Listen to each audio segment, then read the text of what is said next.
Welcome to Channel 17, the Town of Colony Government Channel.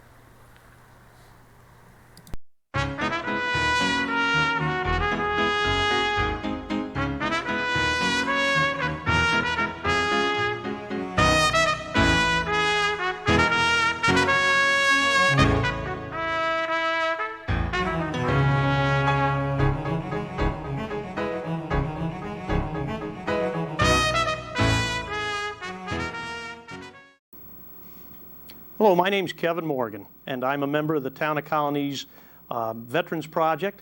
And the goal of the Veterans Project is to honor our town's veterans and allow both present and future generations to recognize the individuals within the Colony community that have served our nation in its times of need. The project does this in two ways. We have a photo gallery and database on the town's website that uses photographs of veterans combined with short biographies, as well as the oral history project, which brings us here today. I'll mention those things a little bit more towards the end of our program if people would like to participate. With me today is George Cinney. George is a Town of Colony resident for over 30 years, and he's a World War II veteran who served in the United States Navy from September of 1943 until March of 1946. Today is October 14th, 2008. We're at the William K. Sanford Library.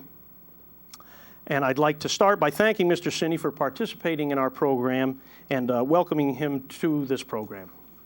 Thank you.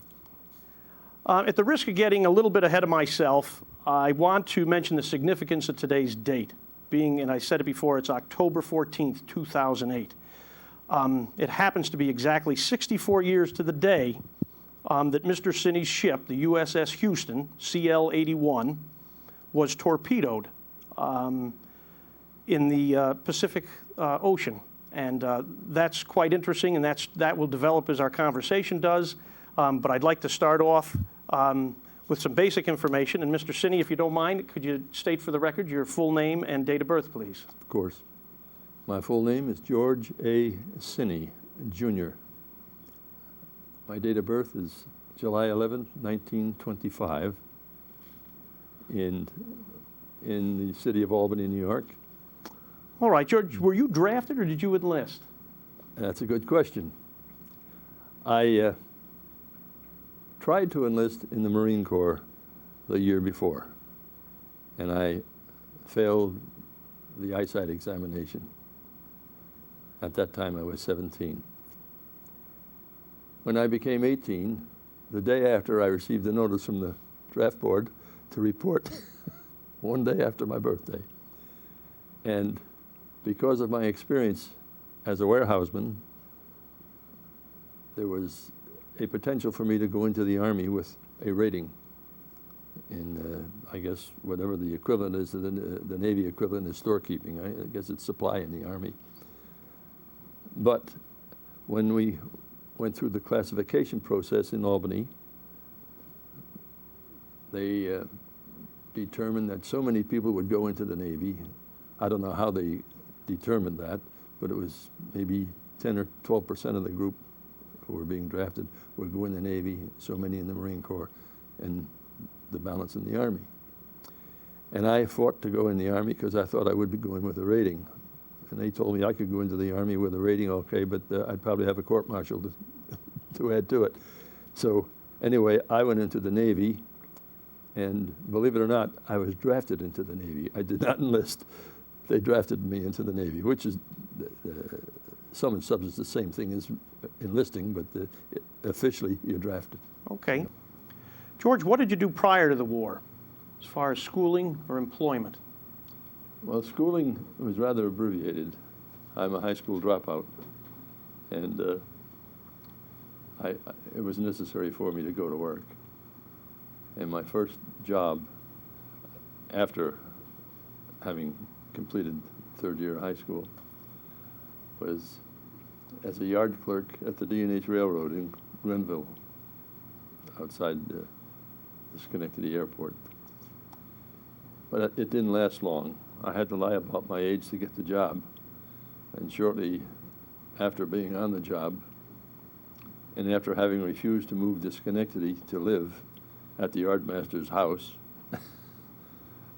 who had a son who was coming on the railroad in a few more days. At the time, D&H Railroad had these 1,500 engines, which were 2 engines in one, articulates, built by the American Locomotive in Schenectady. And one of those engines stopped at the yard shack one day, and the engineer leaned out the window and recognized me. He was from North Albany. He says, "George, what are you doing here?" I said, "I'm working here." He says, "You're not old enough to be on the railroad." The yardmaster heard this, and the next day I was gone. But that very same day, it was a Friday in June, that very same day, I heard about an opening at the Albany Frosted Foods Corporation down at Central Warehouse in Colony and Montgomery Street. Made a phone call, and they were already experiencing the shortage of people due to the war. So I went down and applied there, and they questioned my age at the time. I guess maybe I made it maybe shaving once a week or something like that.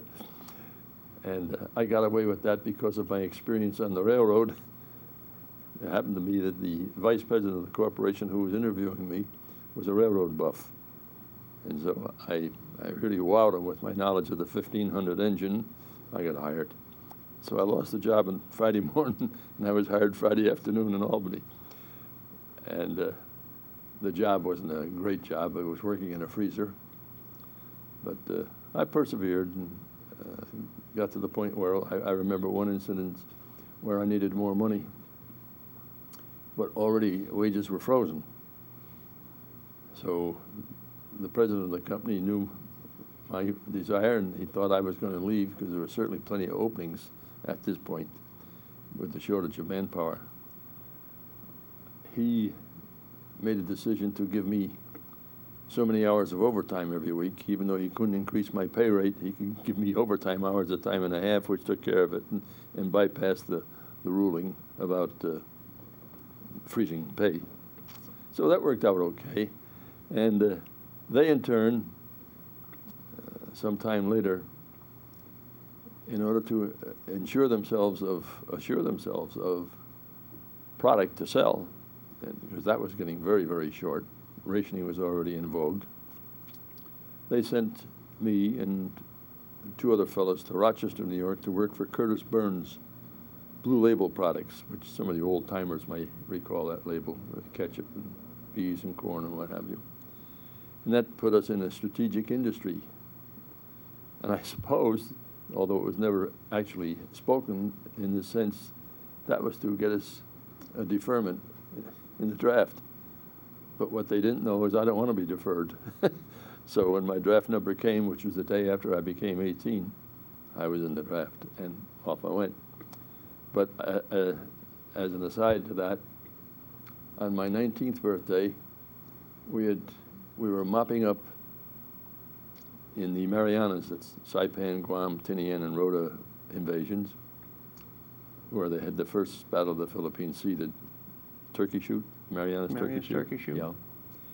And a oiler came alongside and gave us our mail, which is the only way we ever got mail while we were in combat.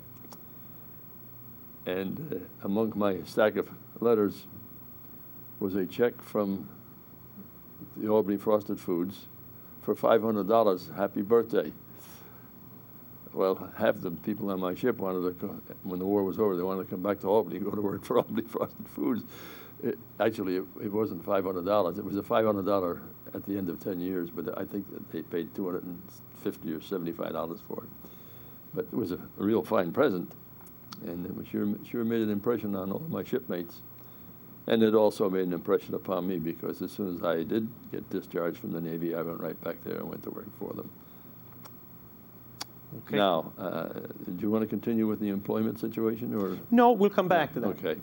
Let's start with George. Where were you when you heard of the bombing of Pearl Harbor? I think I heard it on the radio, and I was about to go to work. It was a Sunday, somewhere around 1 o'clock in the afternoon. And I used to walk to work from Lower Clinton Avenue up to the Mayflower Ice Cream and just above Robin Street on Central Avenue. And as soon as I got there, I turned on the radio at the place of employment and heard all the gory details. But when I first heard about it, I didn't have any idea where Pearl Harbor was located. Did you feel that war was imminent? I did, yes. We were provoking a war with the Japanese. How so? Between the United States and England, we established a blockade of the Japanese islands, even though we were not at war.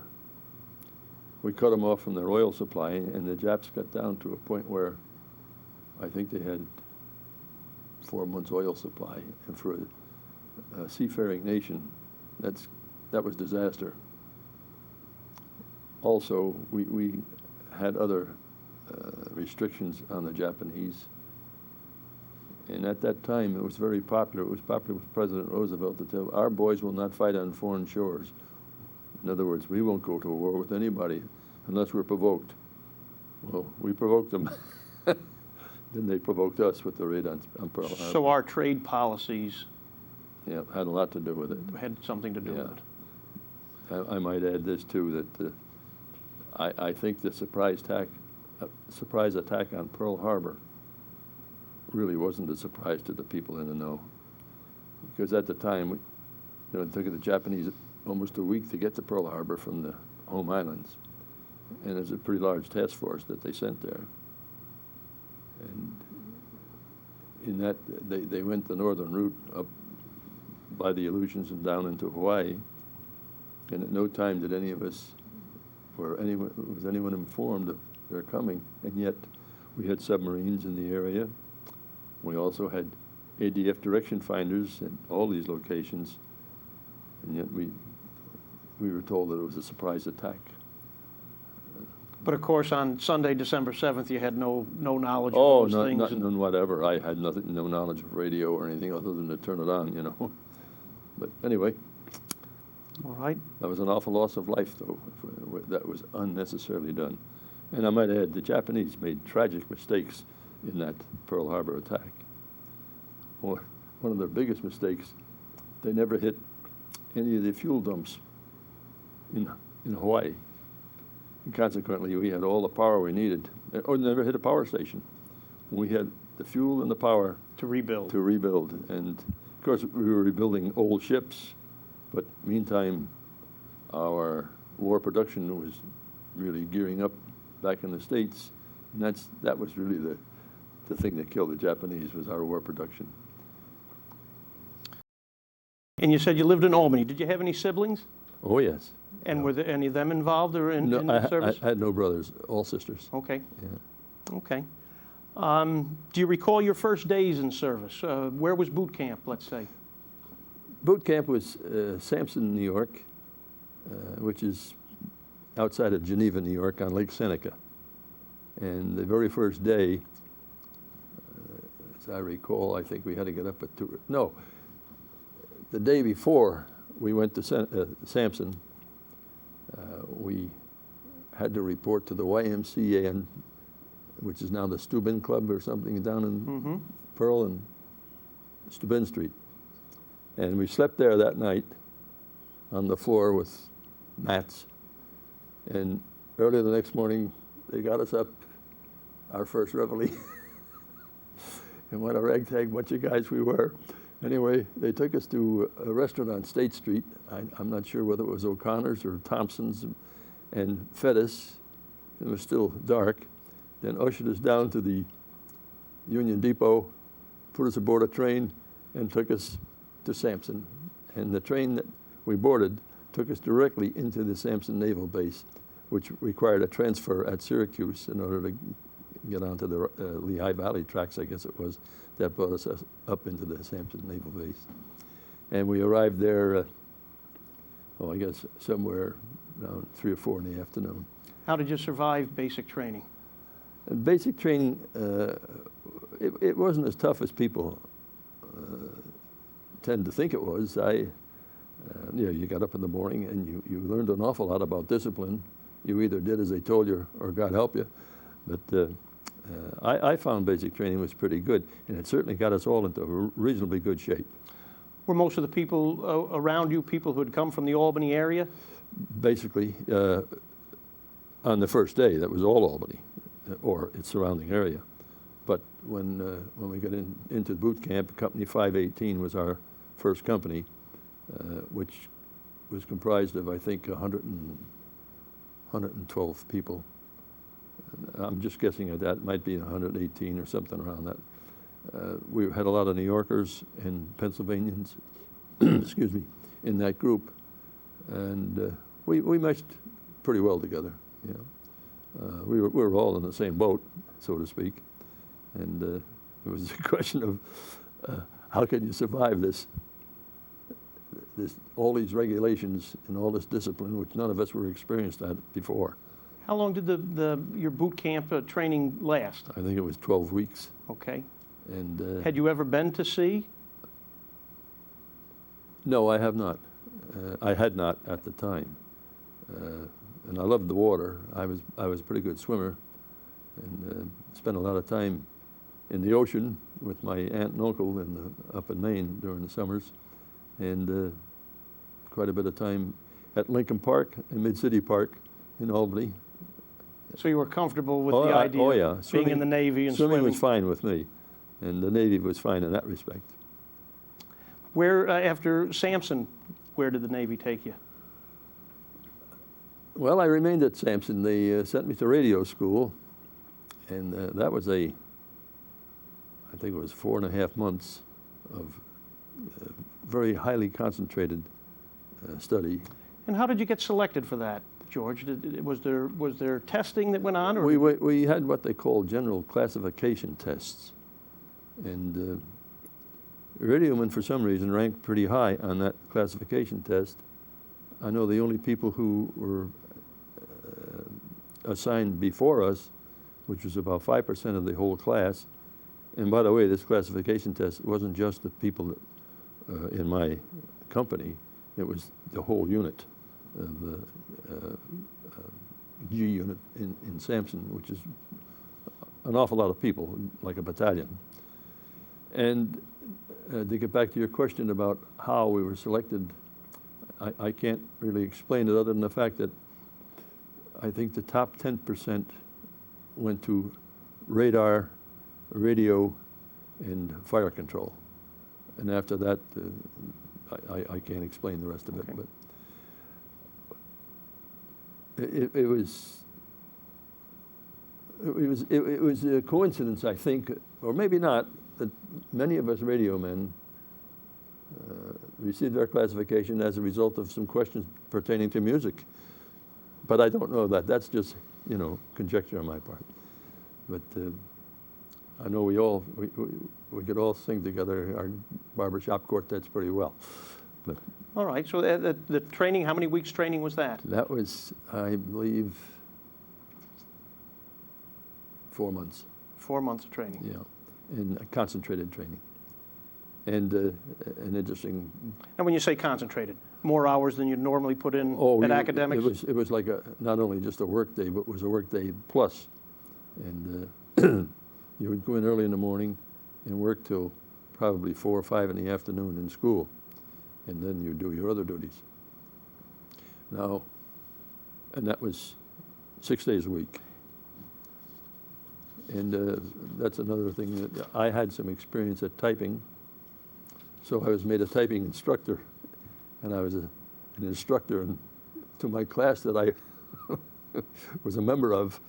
I was taking classes most of the time and giving instruction and typing the other times. What was the news at the time for our armed services at that point in the war? This was probably around November of '43, December of '43. Yep.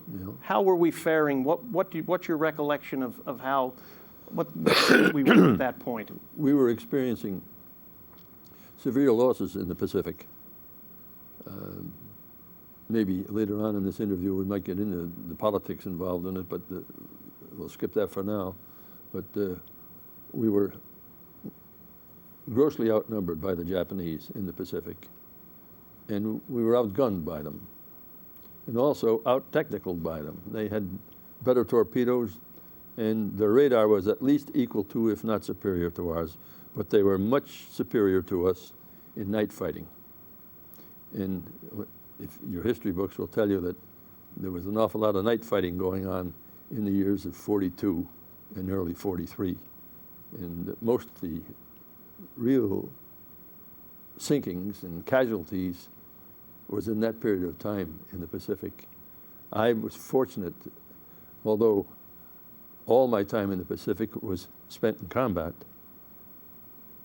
we were superior to the Japanese all that time. And we more or less set the pace on what we would do and how we would do it. It wasn't a question of what we had to do, it was what we wanted to do. Through your training period, how would you characterize the morale of the men around you and yourself at that time? Were you anxious to get into the fray? We were all anxious to get to sea and do our part. We changed our minds rapidly later on, but no, everybody was anxious to do their part. And it was just like any school you may go to. There were those who were gung-ho, and there were those who just went along for the ride. Did you have any contact with home during this time, your training? No. At the end of boot camp, we had a week's leave, and I went home for that, which at the time was at Lower Clinton Avenue, just above Swan Street. And from that point on, there was no leave. And it was all radio school. And upon graduation from radio school, we were ushered to a depot on the Sampson base, and a troop train was there waiting for us, and they ushered us aboard the train, and we immediately departed by way of the Lehigh Valley Railroad. Little did I know at the time that later on in years I'd become a friend of the president of the Lehigh Valley Railroad. I had never heard of it before, but now steam was still king at this point? point? Oh, yes, indeed it was. So these were steam engines that transported? No diesels, just steam, and I love steam to this day. So from Sampson, where did they take you? We went all through Pennsylvania, and we had somebody must have notified the populace in these towns like Scranton and Wilkes-Barre and those towns. And people were out cheering us as we went on by and so on and so forth. And we finally got to New York City, or Newark, New Jersey, I'm not sure which. And they broke up the train, and those of us who were scheduled to go into New England, we were switched off to, I guess it was the New Haven Railroad at the time, and we went into Boston.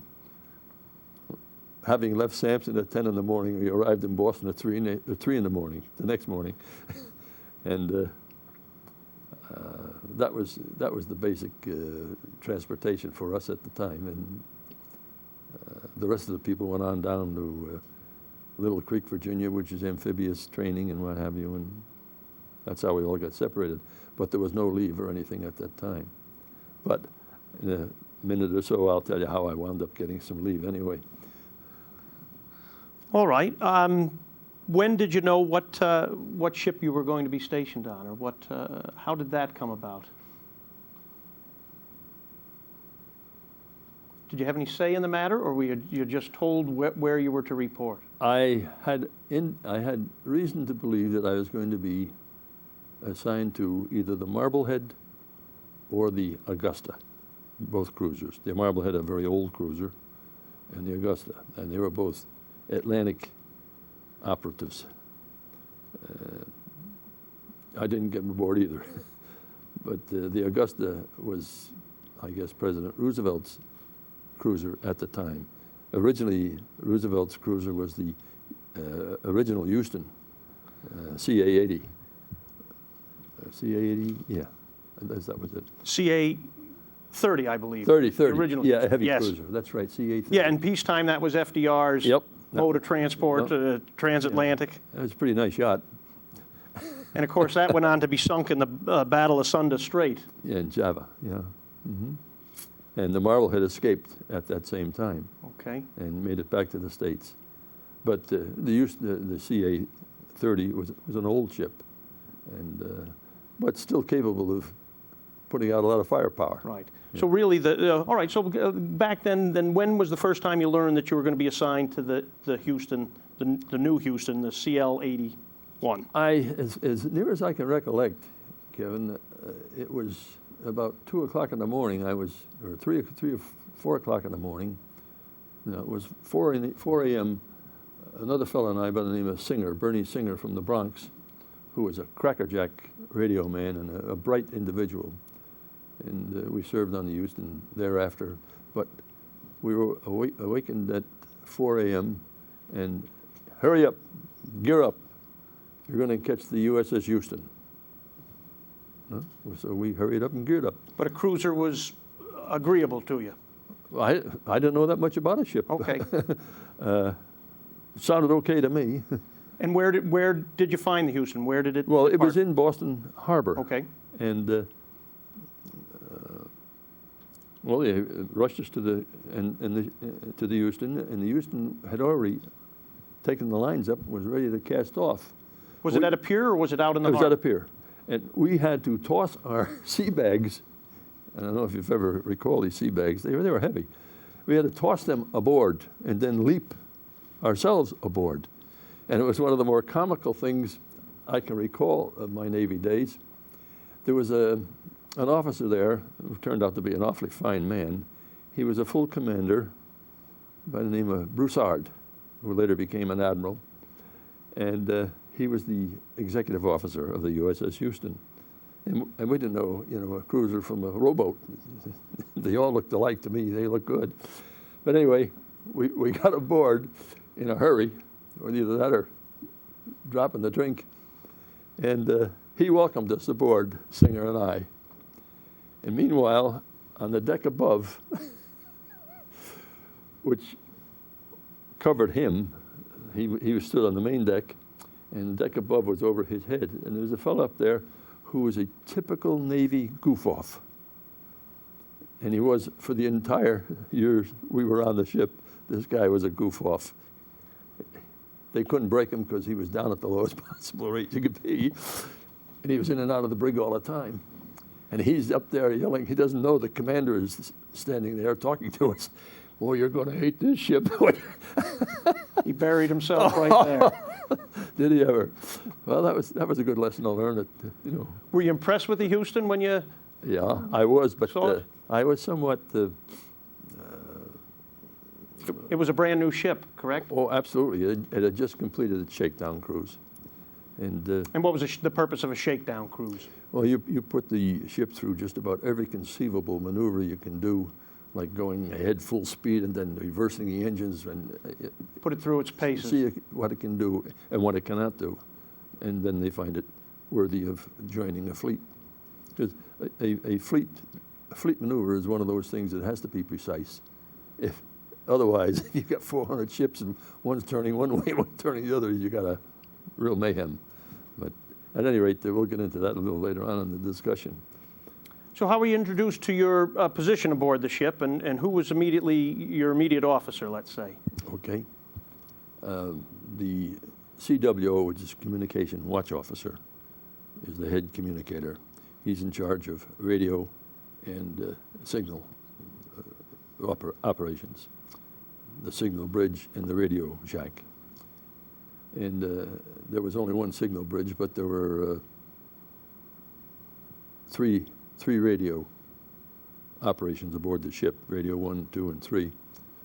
3 being the emergency radio down in the bowels of the ship, and radio 2 being in the after part of the ship, which is primarily for technical repairs, and radio 1, which is the main radio, central radio, which is, I'll show you a little later on, its location on the ship. So we were brought to the main radio, and there was a question of where we were going to sleep, and apparently there wasn't enough room. Why, I don't know. So we were sent aft to sleep with the deck crews, and then they finally got us located with the C division compartment for sleeping accommodations, and with a locker. And it's amazing, it was amazing to me how much my entire net worth I could fit in a locker. But that was our introduction. And my first impression was, I'm not going to make it on this thing. Really? Well, It seemed so too unfamiliar? no, I suffer a little bit from claustrophobia to begin with. Okay. And I got looking around, and my compartment where my bunk was below the water line. It's not a very good thing when you get wartime. But the walls are in bulkheads, they're in pretty tight. The overhead was pretty tight. And the guy next to you was pretty tight. I said, I'm not going to make this, but it's amazing how you get used to it. Well, I think anybody from our area that has had a chance to go down and see the Slater, the destroyer escort at the Port of Albany, would certainly get a quick appreciation of what you're saying. Now you know what I mean. Yeah. So how did shipboard life agree with you? How? Oh, I like the sea. I still do. And we, as I said, they were departing the pier when we arrived, so that continued while all this while we were being introduced to whoever, and the ship, the tugs put it in position for it to go on its own, and the first thing it did, leaving the Boston Harbor, was wrap a communications cable around the screws, and that meant they had to come back. And of course we had 4 screws, 1 screw wrapped up with the cable. We had to go back in and go into dry dock, and that was my first liberty ever. It was a communication line that was down in the harbor in the Yep. sandy bottom, and the propeller came Yep. so close it picked it up, wrapped Yep. around. Oh, so you got off to a bit of a bad start. And indeed, we left the pier. It was just daybreak when we left the pier, and I guess it was 10 in the morning. We were waiting for position in the dry dock. Was there much secrecy surrounding departures? Yes. Although in a place like Boston, it's hard to keep that secret because you had so many So visible. civilians working in all the buildings around you. But when you said you let the crack of dawn, would they try to go out under darkness perhaps to I don't mask know. those? You see, by that time, Kevin, the Atlantic wasn't a great threat to our naval. Whereas initially ships. the German submarines were They were sinking pretty our well ships. Yeah. neutralized by that time. There were still some out there, but we had a zigzag program, which at the time was very secret, but every 7 minutes, I've forgotten the speed we had for those 7-minute intervals, but every 7 minutes you would change course. In another 7 minutes you'd change again. With the thought being Zigzag to throw course. off if you were being Well, tracked by a submarine. We figured it'd take them at least 8 minutes to set up the necessary logistics and how to hit us. And we also departed with the USS Miami and the USS Vincennes, also 2 light cruisers. And we made the run down the East Coast eventually with no escort, but with the zigzag program. However, every morning before dawn, you had submarine detection, and you had a GQ every morning, 7 days a week. They'd pick up. In other words, the radar men would pick something up, and it would throw. No, they wouldn't have to. It's just that so many hours or so many minutes before dawn, everybody had to go to GQ. Oh, so it was a training. Just in case. Yeah, I No, see. yeah, just in case. The best laid plans of mice and men often go awry. Well, somebody could hit. Well, later on in the war, the Indianapolis. I'll tell you about that a little later. Yeah. Yeah. Ultimately, did. It was a dear ship to me. Yeah. All right. Now, did I assume you went through the Panama Canal to join the Pacific Fleet? That we did, and we. How was that experience? Well, it was a bad experience for me. How so? I always looked forward to seeing what the canal was like. I had read so much about it and how the Americans rescued it from the French, and we did what they couldn't do, and I was pretty proud of the fact that we did what we did. So I looked very much forward to going through the canal. But they arranged for maneuvers in the Gulf of Panama. And I was assigned, here I'm just a graduate out of radio school. I was assigned to a circuit in Radio 1. And because we had good graduate records, we had some preference over the other people who were striking to go somewhere in radio. And Singer and I, we were both assigned to Radio 1. I was assigned to a circuit in Panama, a Panamanian radio circuit. I don't know who was on it, but at any rate, I started receiving messages. And I knew my call sign, but the key, how can I explain this to you? When you transmit. And was this all in Morse code? Yeah. Okay. And well, I was capable of that at that time. You know, out of school, you know how to take code up to a point. And when people transmit, in fact, you can even identify the transmitter sometimes by the rhythm with which he uses it, you know, if you're accustomed to doing that. This fella, whoever it was transmitting, I could not make out what it was he was trying to transmit to me. I was copying everything he did, but he had long, long dashes. And was this from another ship, George, or was this I from don't know. I don't know whether it was an admiral had something to do with it, whoever was in charge of the maneuvers. But I called my supervisor over, who was a first-class radioman, a survivor of the Helena, Kula Gulf sinking. And I asked him, I said, I don't know who this guy's calling, but whoever it is, they're not answering. I didn't know it at the time. He was calling me. So he listened to it for a while, and he says, well, keep listening to it. And still no one answered. Well, I called the chief radio man. He listened. He didn't make anything out of it. This guy's fist was so bad. Next thing I know, one of the junior communications officers comes dashing into the radio shack and says, who's on that circuit? Well, that was me. Well, they pulled me off the circuit. But neither the first-class radioman or the chief radioman would own up to the fact that they listened to it too, and they couldn't make anything out of it. Now, 6 months later, I may have had the thing all figured out, but at that time, I wasn't capable. And no one else could decipher it either. Right. Well, anyway, so that held me back a little bit. But when I blossomed out, I blossomed out pretty well, so it turned out okay. But now, how did that affect you as far as going through the canal and? The canal was interesting when you were able to get out on deck and see what was going on. It's great. It's really an interesting program, the canal.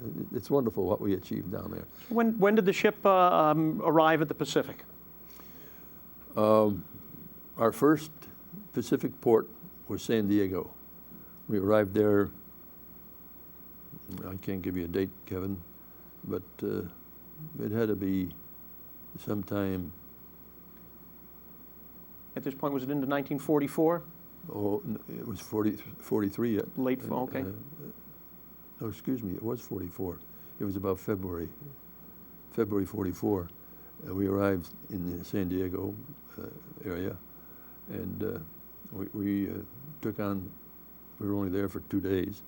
We took on fuel and provisions, and I don't know how many enlisted men we brought aboard to go to Pearl Harbor, where we joined the 5th Fleet at Pearl Harbor, I think it was. No, excuse me, it was the 3rd Fleet. And, well, as I say, we spent 2 days in San Diego, and we had liberty that night. And a beautiful city, very cold at night though. At any rate, we arrived in Pearl Harbor. And when you pulled in Pearl Harbor, did they observe any special recognition for the ships that had been bombed and were still probably remaining? No? No. One of the first impressive incidents in Pearl Harbor, in my opinion, we went ashore for Liberty, and Liberty was up at 6 p.m. You go ashore in the morning, and you'd have to be back by 6 o'clock.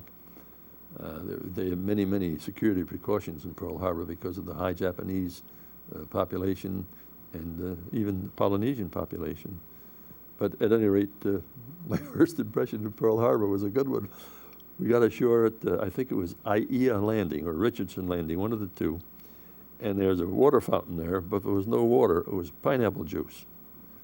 the Dole goodness sake. Pineapple Company. The plantation was, and they Yeah. provided the troops Yeah. with a, Yeah, and that was free to everybody. oh, isn't that? Yeah. So, Probably after the food and beverages you got on ship, that was probably pretty nice to. yeah, but I have to say this for the Houston. I've never eaten better, Really? really. We had great chefs, and we had great bakers. That's remarkable. Yeah. In fact, we had on Sunday night, in combat, not in actual combat, but in the combat zone, we had on Sunday night crepe Suzette. It wasn't flaming, but it was crepe Suzette. Now, this wasn't standard fare for the rest of the United States Navy. Just the Houston had some talented Well, people there and a good supply officer. Yeah, well, we had excellent supply officer, and our captain, Wild Bill Burns, who we'll allude to another time, he was a pretty good guy in some respects. When we'd hit a port and things were calm and cool, he would invite numerous Army or Marine groups aboard ship for Sunday dinner. And boy, how those fellows appreciated it. The food was excellent on the USS Houston. But of course, we were a combat ship, and when we pulled into a harbor for supplies, we had first choice of all the steaks and everything else. So. Oh, that's very important, I suppose. Yeah. But it seems contrary to what a lot of men have ever reported to me. But I'm glad Yeah. to hear that they. Well, I'll tell you, that was something that you remember that well. it was hard not to put on weight. Interesting. Interesting. Okay, so Pearl, where did you go, George? Pearl, while at Pearl, an incident you might be interested in, berthing space was at a premium at Pearl. Most of the people just anchored out.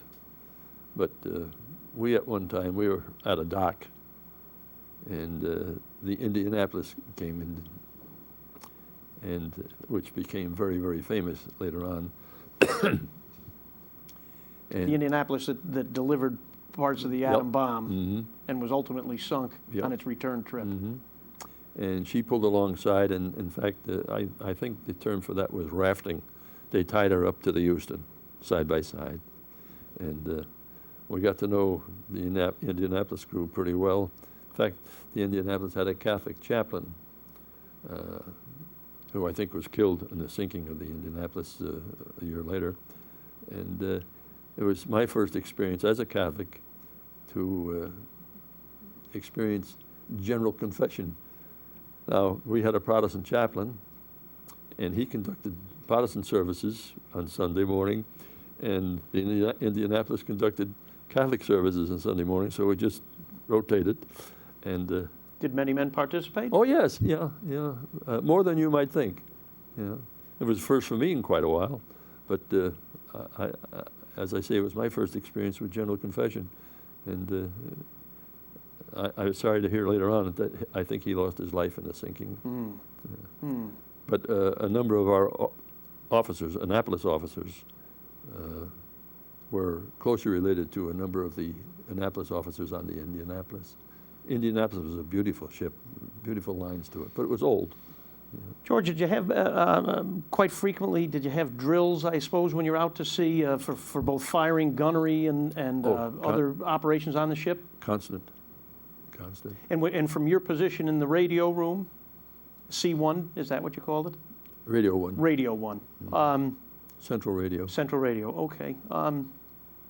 When those guns fired, Yeah. what would be your impression as you were at your station? Would Well- it vibrate the ship? Could you hear them fire? Oh, I could hear them fire. Yeah, no question about that. It was a muffled type of noise. Unlike being out on deck, then you need to do something to protect your ears. But yeah, well, we heard them firing all the way. In fact, alongside the radio shack, on either side of the radio shack, there were twin 5-inch 38s, which was a pretty fast firing weapon with pretty good range and good anti-aircraft capabilities. And then just behind that were quad 40 millimeter guns. They make quite a bit of noise too, and they fire even more rapidly. So when we were under attack by airplanes, that's all you heard was boom, boom, boom, boom. Even the 20 millimeters got into action, which were pretty small for fighting aircraft, but even they got into action when the aircraft got close enough.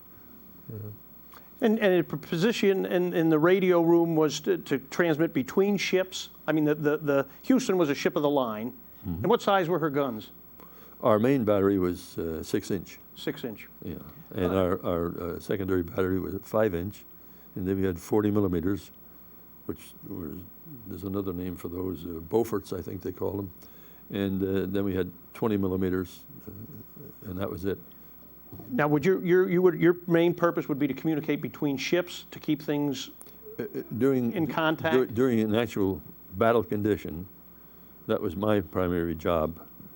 Was voice radio primarily. Okay.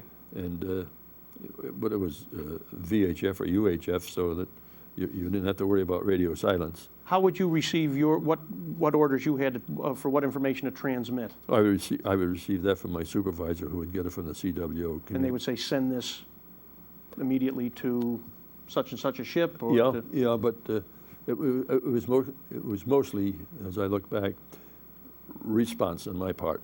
Okay. They would say, well, let me think of one of the.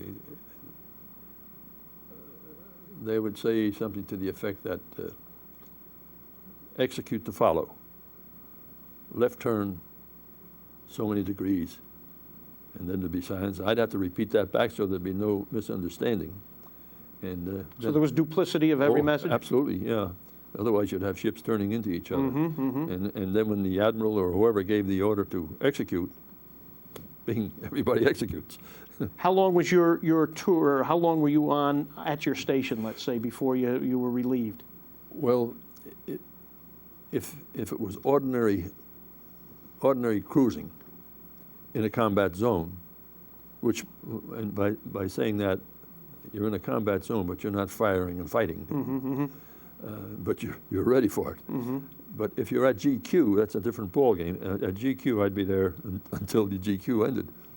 But otherwise, I'd be there for an hour, and I'd be relieved, and I'd go to another station for an hour on a 4-hour stint. And what was the purpose of that? Was it to keep you fresh, keep you focused? Keep you fresh and interested, I suppose. Yeah. Could you view the outside of the ship? Did you have portholes? No, so you were in an enclosed compartment? When people ask me about naval warfare, and I never saw anything. Right, right. I remember the night, well, I'm getting ahead of myself, but when we were torpedoed, I think it was somewhere around 6 in the evening, but I'm not certain of that, because I saw nothing, except I did hear the torpedo hit and felt the torpedo hit.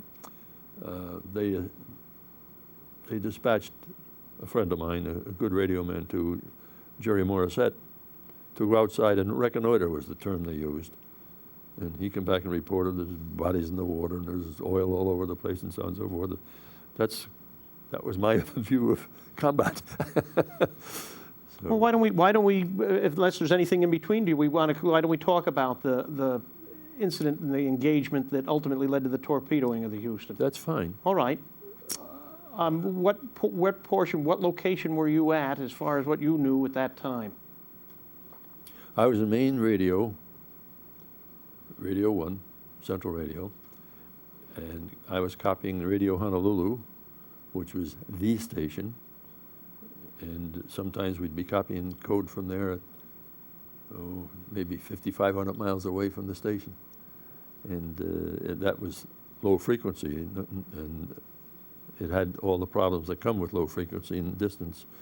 We would be problems with thunderstorms, problems with atmospherics and bounce effects and some of the radio waves and so forth. So you always had another person backing you up. But the #1 radio guy that was his responsibility to get those messages through. And they would come in, on real busy times, we'd be copying NPM Honolulu at 35 words a minute, coded groups. And you got to be a pretty good radio man to handle that. You were involved in a task force? Yes. Is that what the nomenclature is? We were, at the time when we were torpedoed, we were at Task Force 38, and And what was the mission at that time, George? Would you have understood that at the time, or only in Oh, yeah, I retrospect? understood. Okay. Being in radio, you knew a whole lot more than most of the crew I knew. would think.